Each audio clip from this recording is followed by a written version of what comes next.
Thanks, go. Hi, we're content scholars. Here. Oh, we just saw you. We have a quick question, a less serious question. As the former president of the United States, you have acquired a lot of experiences. What advice would you give us, since we're at a crossroads in our life, for our future? What advice would you give us? Well, first of all, the only career advice I can give you is to be aware that you're here at a university, you're studying. Presumably you're studying something you wanted to study, with the hope of putting it to work in some form or fashion when you leave here.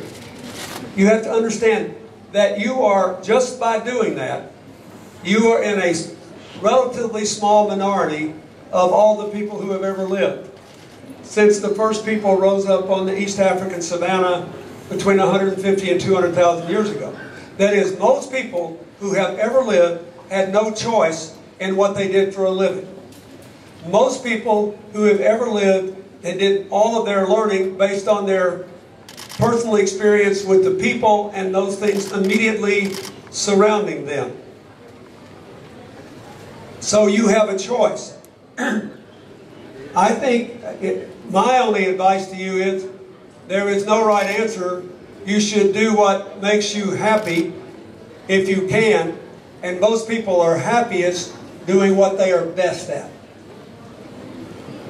All of you have gifts. Everyone has a gift. You have to feed your gift. And you should take some time to share it with other people, to give something to other people, because we live in a highly interdependent world. We can't escape each other. And you see it in microcosm in the complex societies in the Middle East. Look at one of the problems with Syria, everybody's trying to figure out, is there so many different groups within Syria.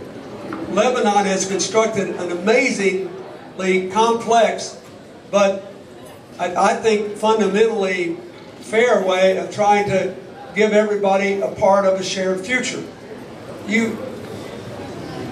So my advice is, you got this education, do what makes you happy.